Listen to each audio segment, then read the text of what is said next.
Hello, and this is the Cyan prototype. We have our hand cards, we have our dungeon, tavern, modifier, monsters, map, and more skill cards, as well as decision cards. So you start out in a town that has a forge, tavern, and training grounds, and the tavern has quests that appear. And so I choose to take the quests. Retrieve a stash of herbs from the arboretum, so I do. Find 3 pieces of the map, I take that. And kill the Kobold King, I'll take that as well. So, then you deal out 3 dungeons as well. There's the Goblin Hideout, the Catacomb Lair, and another Goblin Hideout. So I will go to a Goblin Hideout, which has 8 rooms and 6 monsters. So we count out the rooms. 1, 2, 3, 4, 5, 6, 7, 8. And 6 monsters. 1, 2, 3, 4, 5, 6. And we start our dungeon. We move the town away. We put our dungeon up. We move our monsters to the side with the map cards to the side. We have our quests all to the side. And this quest specifically gets shuffled into the monster deck because it's a bounty to kill the Kobold King. So when you find the Kobold King in the monster's deck, then you fight him. So the playstyle is like this. You flip over a map card, and it's a dim hallway, and it has a decision that you make. So you take a decision card, and you read it. And it says, you see a hulking creature in a cell, lurking in the shadows. Do you release the creature, wait and get a better look, or ignore it and move on? You release the creature. So you fight a monster and keep this card as a goodwill token. So you fight a monster. And the hulking creature was a goblin. So the combat system is very simple. You have 2 sets of cards, which are your skill set, which is specified for each class, either warrior, rogue, mage, goblin king, other kinds of classes, and the modifier deck. So you draw 3 skills and 2 modifiers. And in this case, I drew block, positioning, and a +1. So I can use positioning to block all his attacks, and I play 2 cards, but in this case it's superfluous because I have more block than his attack with a single card. So I discard these 3 cards, discard the 2 modifiers, and I draw again. 1, 2, 3, 1, 2 modifiers. So I got 0, -1, and for my 3 cards I got Instincts, which allows me to draw and play a card. Whoops. And Quick Stab. And Concentrate I could use, but because Backstab does 2 damage and Quick Stab does 1 damage with 0 modifiers, the goblin is destroyed for 3 health. So he becomes Experience, and he goes to the Experience pile. All these cards are then put back into the deck. The modifier cards are left separate for now. You shuffle up your attack deck, and you delve further into the dungeon. So you take a map card, and you explore, and it's a dungeon forge. All monsters in this dungeon gain +1 attack. That's dangerous. And it has a question mark for a decision. So, you enter what appears to be a dungeon cell chamber and hear cries from a woman asking for aid. Do you help her, question her, ignore her? Well, I will help her. And you release the woman, a mage who explains her predicament and desire for vengeance on the Skeleton King. Unlock character 5, keep cards and items. So here we get another goodwill card, which could be useful for different purposes in the game. And additionally, we unlock the character by saving the mage from the dungeon. So we go further into the dungeon. Another map. It's an empty bedroom. Nothing. Goblin cots. We have to fight 2 monsters. So we draw out 2 monsters. We draw from our rogue deck. 1, 2, 3. We draw modifiers. Both of them are +1s.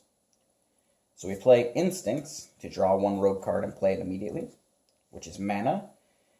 We will use that in a +1 to deal 4 damage. That's +1. 1 + 1 is 2, times 2 is 4. We defeat 1 goblin and deal 1 damage plus another strike to the other goblin, so he takes 2 damage. We then draw 3 more cards. 1, 2, 3. We got Backstab that deals enough damage by itself to kill him, so we accept a win. The goblin goes to the experience pile, which we have here, and we go further into the dungeon. So here we see a card where the doors don't necessarily match up. There are doors on each of these cards. It doesn't matter, it's just for aesthetics purposes, but ideally it helps shape the dungeon as players are delving into it. So here we have a Forest Marsh, another decision. And it says, let's get a better one. You investigate a room and are closely pursued by guards. You see several objects, but only have time to take one. Do you search for treasure, look for an object of interest, or exit quickly and evade the guards? So let's look for an object of interest. And we find a small key, but we have to fight 2 guards. So the 2 guards are goblins, because we're in the goblin hideout. And we shuffle our rogue skill cards back into the hand at the end of combat typically, but here at the beginning. We shuffle it up. We draw 3.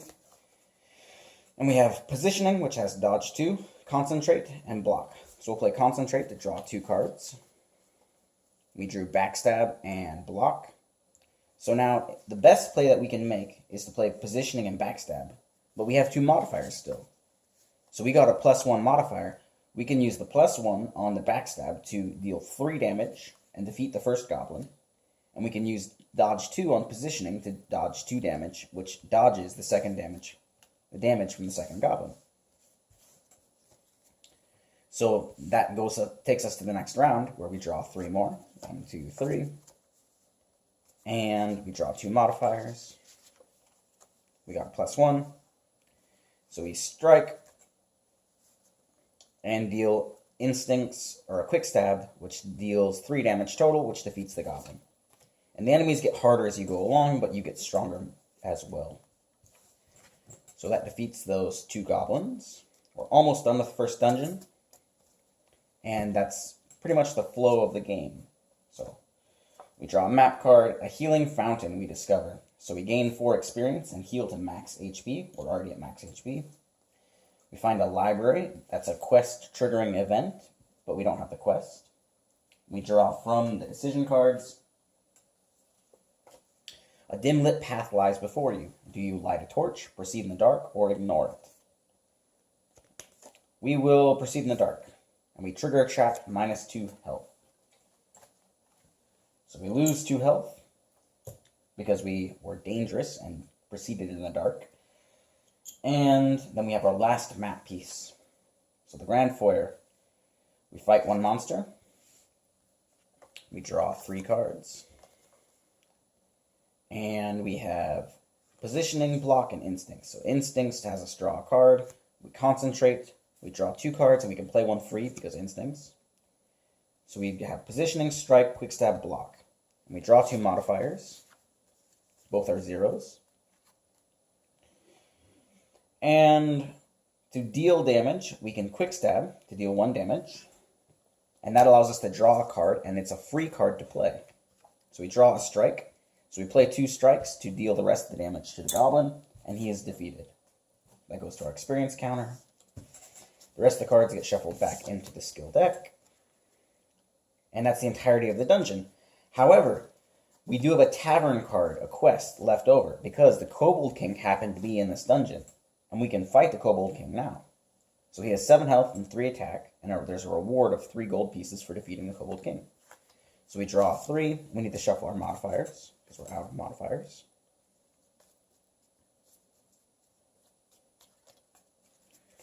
We draw 2, a +1, that's good. And we'll use instincts to draw another one. We use concentrate to draw 2 more. So our instincts will play backstab with a +1, which deals 3 damage, and we will also play a block. So, and a strike, because the instincts cause the backstab to be free. You can play 2 cards, so we play a block and strike. We deal 4 damage total. And we block 1. So he deals 2 damage to us. We are nearly losing our first life. In the game, there are 3 lives. And you start out with 5 health. Now we're down to 1. So we draw 3 cards, 1, 2, 3, and 2 modifiers, which are both 0. We drew block, mana, and strike. So we will use mana and strike to deal 2 damage, because mana multiplies as strike's damage. So we deal 2 damage, and he is now at 6 damage taken of 7 health, but he's still alive. So he deals 3 damage to us. We lose a life. We gain max health, but lose one of our life cubes. And now 1 more hit will defeat the Kobold King. We draw 3. We got Quick Stab. He's defeated. So we defeat the Kobold King. His bounty comes to us, 3 gold pieces, and we gain 2 experience. Modifiers get shuffled back in. The rogue skill cards get shuffled back in. And that completes the first dungeon. Very simple. So we gather all the cards together, all the map cards. We put them at the bottom of the map deck, which we can then shuffle or not at our leisure. The dungeon becomes a trophy card that we keep. So we keep that separate. And the town comes back into view. And this is the town. So before I gave you only a glimpse of the town, but the town is these 3 buildings: the forge, the tavern, and the training grounds. And the forge is composed of modifiers. So you flip over 3 cards to see which modifiers are available for purchase. And we have a +2, a +2, and a +3. The training grounds are where we can upgrade our character, and we see what cards are available for purchase. We have Fleetfoot, which is a dodge and a attack. We have Backstab, which deals 2 damage. It's good. And another Fleetfoot. So then we also deal out 3 quests. 1, 2, 3. And then we deal the 3 dungeons that we will be going into. So this is the town. It's composed of 4 parts. The dungeon, the tavern, the forge, the training grounds, and each part has 3 components. 3 cards, 3 cards, 3 cards, 3 cards. So that's the town by itself.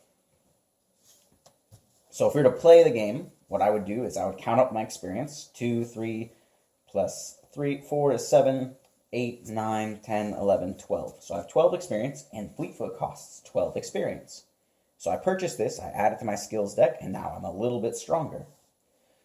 I have 3 gold pieces from the Kobold King, and I did not complete any quests, except to, well, defeat the Kobold King.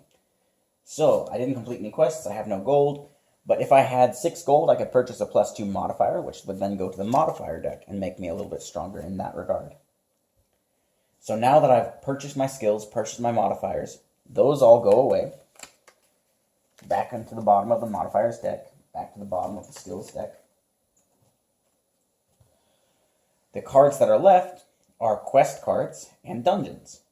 So I take the quests that I would want to complete. Kill 6 goblins, kill 6 goblins.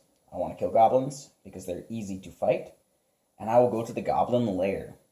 So I choose a dungeon. I put the town away.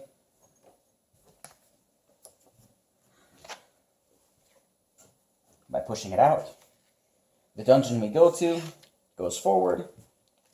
And we rinse and repeat the process. And that's the whole gameplay. It lasts 2 to 3 hours. And that is Cyan, a dungeon deck builder. Thank you very much for your time, and good luck with programming, good luck with making the game, everything else. I'm excited about it, I enjoy it. Thank you.